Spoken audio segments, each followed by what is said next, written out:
রহমতুল্লাহ।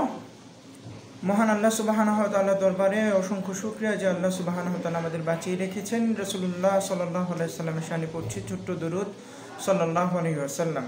আমরা তার শ্রেষ্ঠতম উম্মত হতে পেরেছি, আলহামদুলিল্লাহ সাল্লাল্লাহু আলাইহি ওয়াসাল্লাম। সম্মানিত সুধী, আমি হঠাৎ করেই মাঝে মাঝে লাইভে চলে আসি এবং আমি আমার অভিজ্ঞতাগুলো সঞ্চয় করবার চেষ্টা করি এবং সেই সাথে আপনাদের সাথে শেয়ারও করবার চেষ্টা করি, যেহেতু যখন যে অভিজ্ঞতাগুলো আমার সামনে আসে সেগুলো যেন ভুলে না যায়, সেগুলো যেন বিস্তৃত না হয়ে যায়, সেগুলো যেন থাকে, আমার জন্য থাকে এবং পরবর্তী প্রজন্মের জন্য থাকে বা সবার জন্য থাকে। সেই জন্য আমি তড়িঘড়ি করে ভিউসের চিন্তাটা না করে বা এখন কার কাছে যাচ্ছে সেটা চিন্তা না করে, যেহেতু এটা রেকর্ড হয় সেই জন্য আমি লাইভটাতে চলে আসি।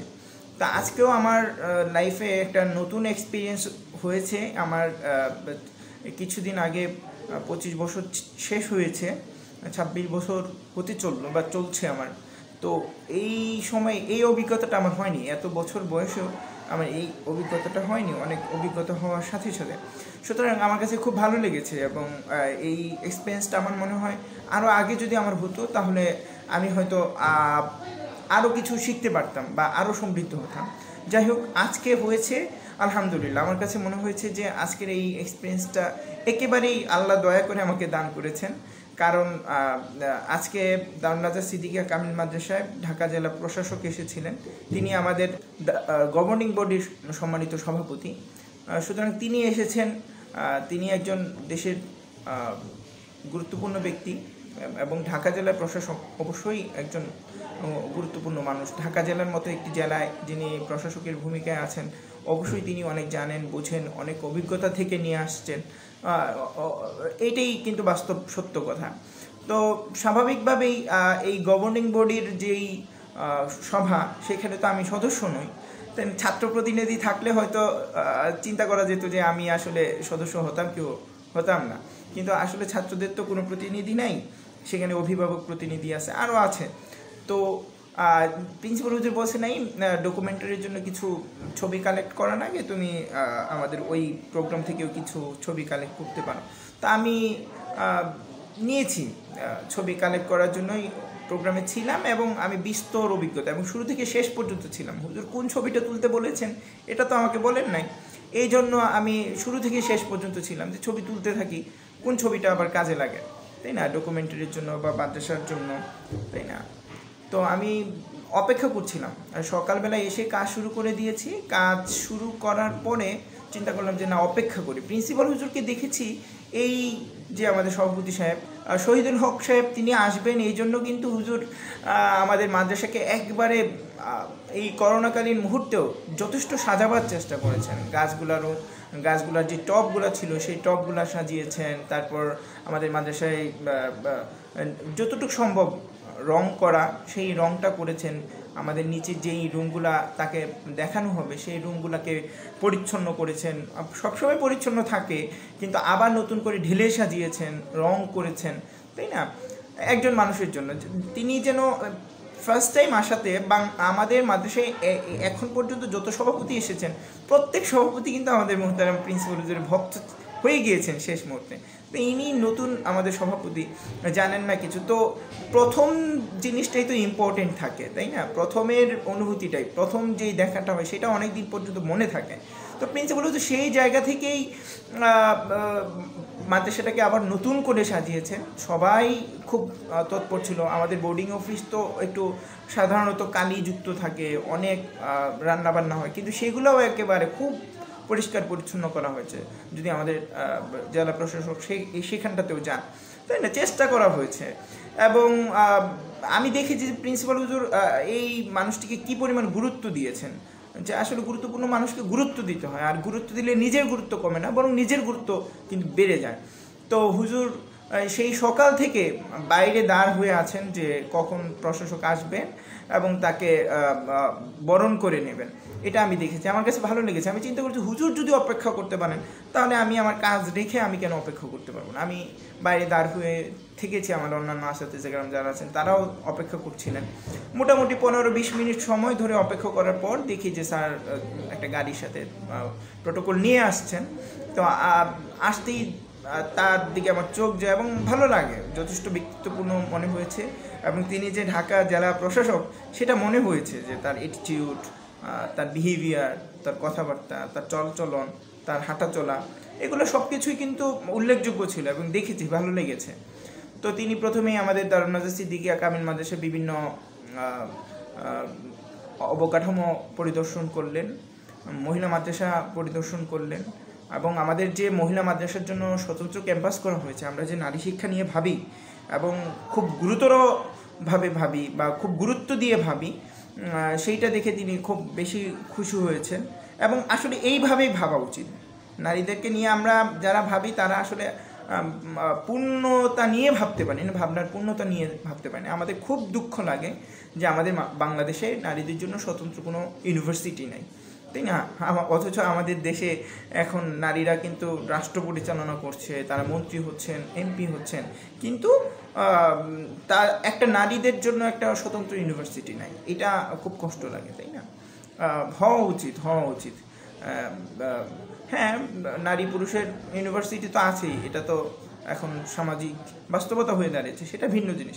কিন্তু কিছু ইউনিভার্সিটি হওয়া দরকার যেখানটায় শুধু নারী থাকবে, তাই না? এটা হওয়া উচিত। তো এটা দেখে স্যার অনেক খুশি হয়েছেন। তারপর বিভিন্ন মাদ্রাসার বিভিন্ন ল্যাব, তারপর গ্রন্থাগার পরিদর্শন করেছেন। আমাদের যে একটা বিশাল গ্রন্থাগার রয়েছে সেখানে তিনি গিয়েছেন। তো গিয়ে তিনি আপ্লুত হয়েছেন যে একটা মাদ্রাসার মধ্যে, একটা মাদ্রাসা না, এখন তো অনেক মাদ্রাসা রয়েছে যারা এইভাবে চিন্তা করছে, আধুনিক চিন্তা চেতনার সাথে যুক্ত হচ্ছে। তো তিনি খুব অভিভূত হয়েছেন, আপ্লুত হয়েছেন। তারপর তিনি অল্পের মধ্যে সব কিছু ঘুরে ফিরে তিনি শিক্ষক মিলনায়তনে সবার সাথে, মানে গভর্নিং বডির যারা সদস্য ছিলেন সবার সাথে একসাথে হয়েছেন, সবার সাথে নিজে পরিচিত হয়েছেন এবং অন্যদের পরিচয় সম্পর্কেও জেনেছেন। প্রিন্সিপাল হুজুরকে সভা পরিচালনা করার জন্য বা সভার যেই কর্মকাণ্ডরা আছে সেই বিষয়গুলা সম্পর্কে অবহিত করার জন্য বলেছেন। প্রিন্সিপাল হুজুরকে এই প্রথমে আমি দেখেছি যে গভর্নিং বডির সভা কিভাবে হয় সেটা আমি দেখেছি।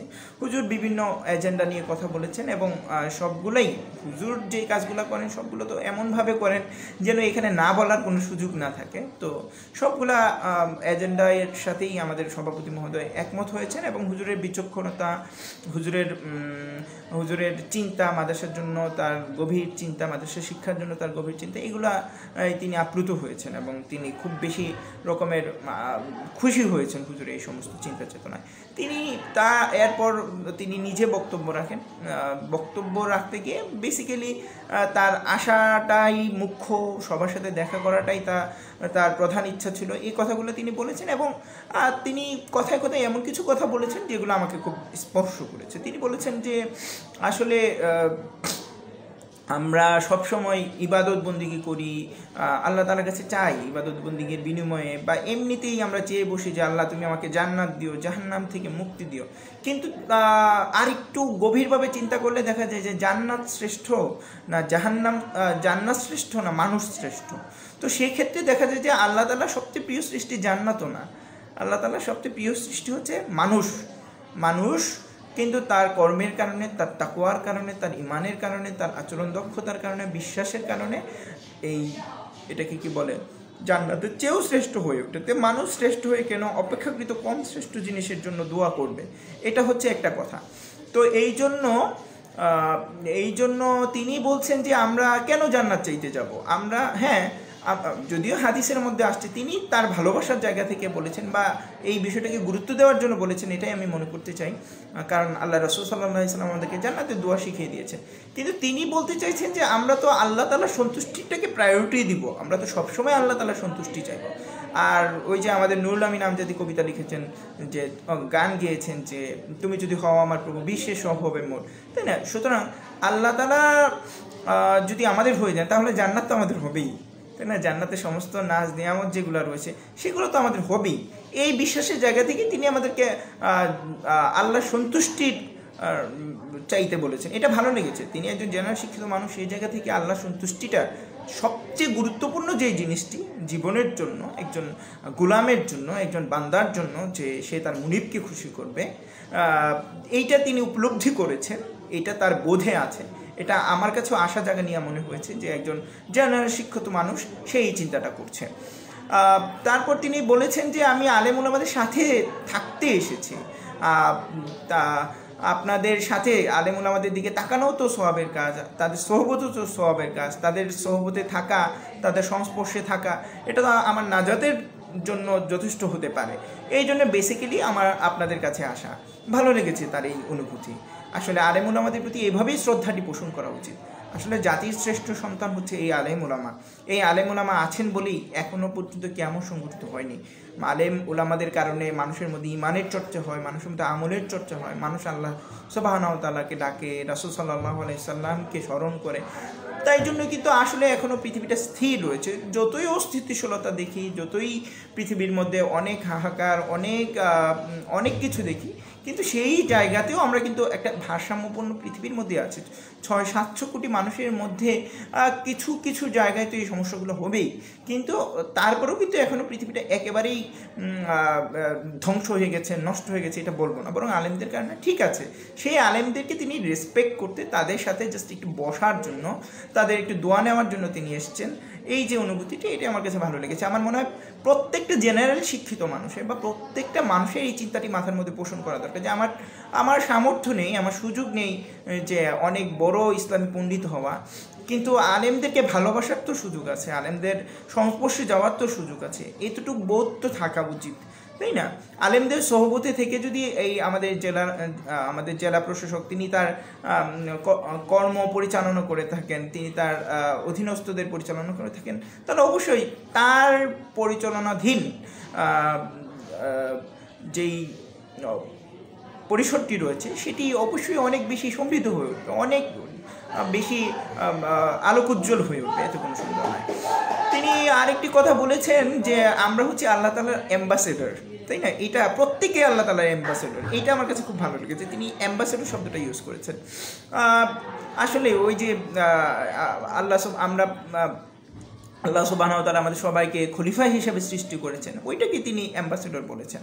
তিনি বলতে চেয়েছেন যে আমাদেরকে নিজেদের শিখতে হবে এবং সেই শিক্ষাটা মানুষের কাছে ছড়িয়ে দিতে হবে, মানুষের কাছে পৌঁছিয়ে দিতে হবে। ইসলামের প্রথম যে নির্দেশনা ছিল ইকরা, তুমি পড়ো, আপনি পড়ুন, আল্লাহ রাসূল সাল্লাল্লাহু আলাইহি সাল্লামকে বলেছেন জিবরাইল আমিন আল্লাহর নির্দেশে। তো সেই জন্য আমাদের পড়তে হবে। ইসলামে প্রথমেই কিন্তু অন্য কিছু হয় না, প্রথমেই হয়েছে পড়ার কথা এসছে, সুতরাং পড়তে হবে। তো পড়তে হবে।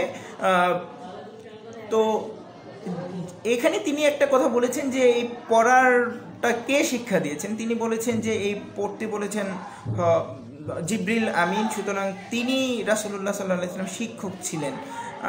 এই জায়গাটাতে আমার একটু কনফিউশন আছে। আসলে জিবরিল আমিন কখনোই আল্লাহ রাসূল সাল্লাল্লাহু আলাইহি ওয়াসাল্লামের শিক্ষক ছিলেন না, তিনি জাস্ট একজন বাহক ছিলেন। আল্লাহ রাসূল সাল্লাল্লাহু আলাইহি ওয়াসাল্লামের শিক্ষক আল্লাহ সুবহানাহু ওয়া তাআলা, এছাড়া আল্লাহ রাসূল সাল্লাল্লাহু আলাইহি ওয়াসাল্লামকে অন্য কেউ শিক্ষা দিয়েছেন এটা সঠিক নয়।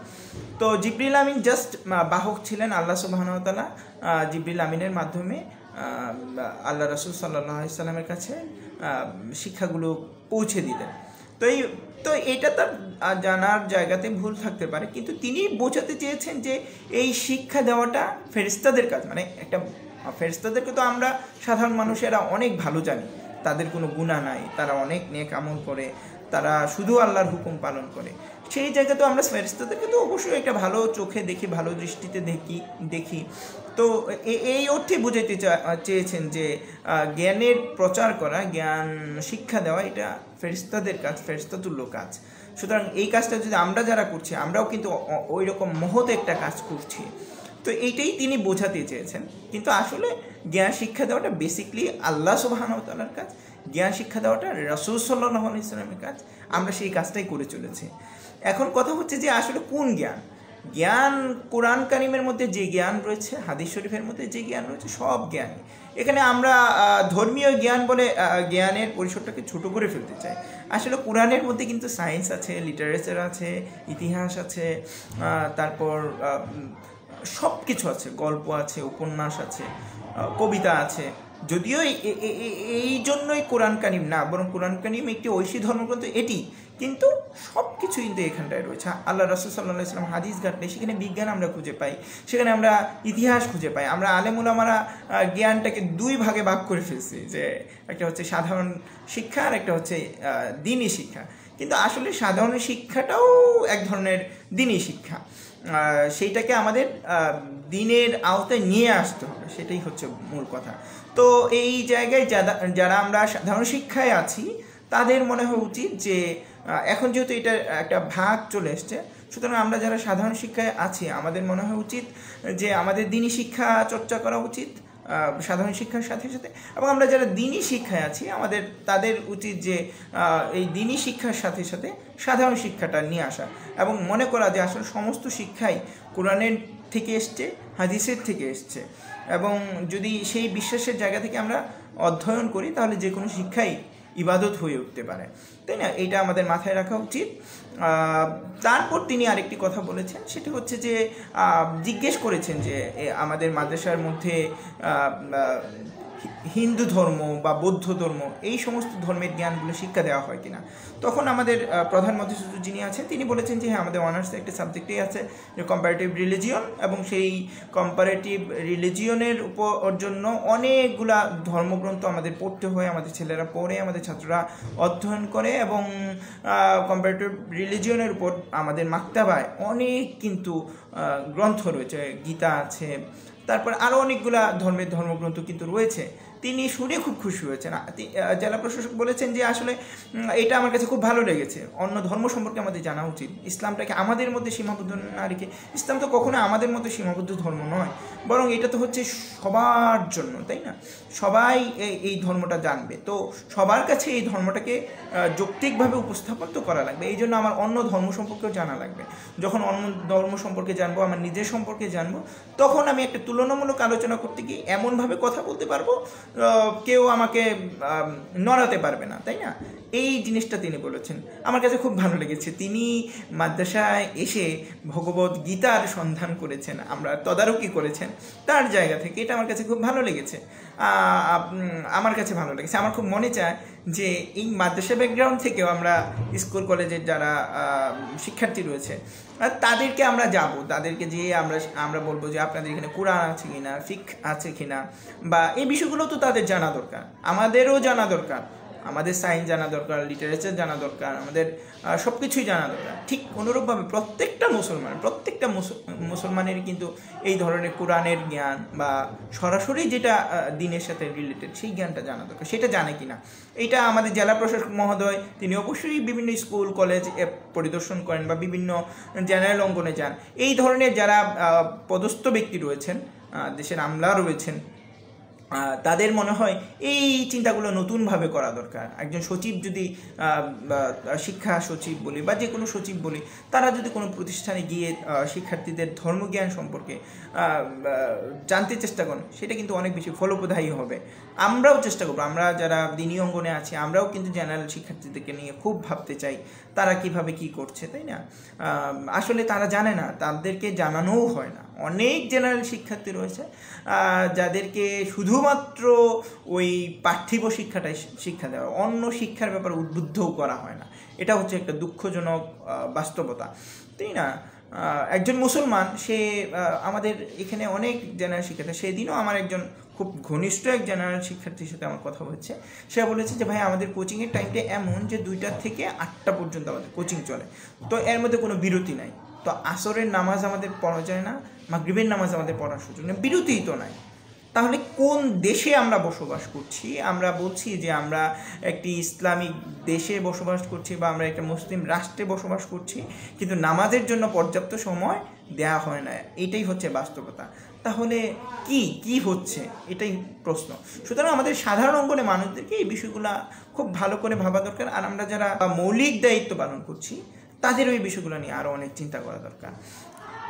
আমাদের জেলা প্রশাসক মহোদয় আরেকটা কথা বলেছেন যে আমরা সবসময় বডির জন্য কাজ করি, তো বডিকে নিয়ে ভাববো, ঠিক আছে, বডি সোল দুইটাই ইম্পর্টেন্ট একটা মানুষের জন্য, কিন্তু আমরা বডিকে নিয়ে এত বেশি ভাবি বা এত সময় দিই, সোলের কথা চিন্তাই করি না।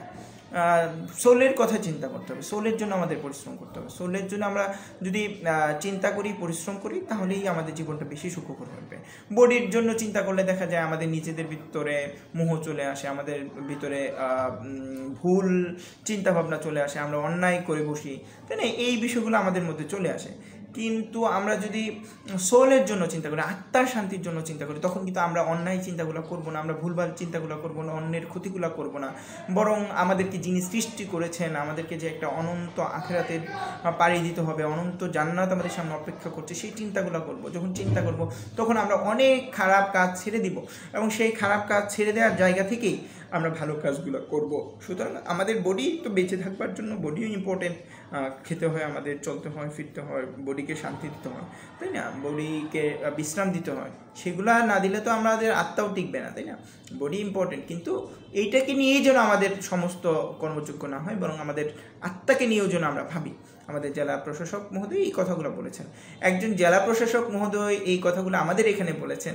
আসলে তিনি যে কথাগুলো বলেছেন, এই অনেকগুলো কথার সাথেই আমরা পরিচিত।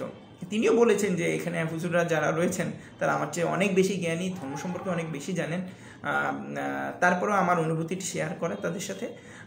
কিন্তু আমার ইচ্ছা যে এই যে আপনারা এই বিষয়গুলো জানেন, আমাদেরকে এসে এই কথাগুলো বলেন, তা আমার মনে হয় এই সমস্ত মানুষদের প্রতি আমাদেরও একটা অনুরোধ থাকবে, এই কথাগুলো আপনাদের অঙ্গনে কিন্তু আরও বেশি করে প্রচার করা দরকার। একজন মন্ত্রী সে ধর্মের কথা বলবে, একজন এমপি সে ধর্মের কথা বলবে, একজন জেলা প্রশাসক, একজন নৌবাহিনী প্রধান, একজন সেনাবাহিনী প্রধান, তারা যদি এই কথাগুলো তাদের মুখ থেকে বলে, তারা যদি এই বিষয়গুলো সম্পর্কে জানবার চেষ্টা করে, প্রচার করবার চেষ্টা করে, তাহলে আমাদের দেশটা ধীরে ধীরে অনেক সুন্দর হয়ে উঠবে, তাই না? অনেক বেশি বাসযোগ্য হয়ে উঠবে, অনেক বেশি এখানে বসবাস করাটা সুখকর হয়ে উঠবে। আল্লাহ সুবহানাহু ওয়া তাআলা আমাদের দেশকে কবুল করেন, দেশের সাধারণ শিক্ষিত, দেশের সমস্ত মানুষকে দিনের বুঝ আল্লাহ সুবহানাহু ওয়া তাআলা দান করেন, সবাইকে সঠিক চিন্তা পোষণ করার তৌফিক দান করেন। যারা এতক্ষণ আমার সাথে ছিলেন তাদের সবাইকে আন্তরিক ধন্যবাদ। আসসালামু আলাইকুম ওয়া রাহমাতুল্লাহ।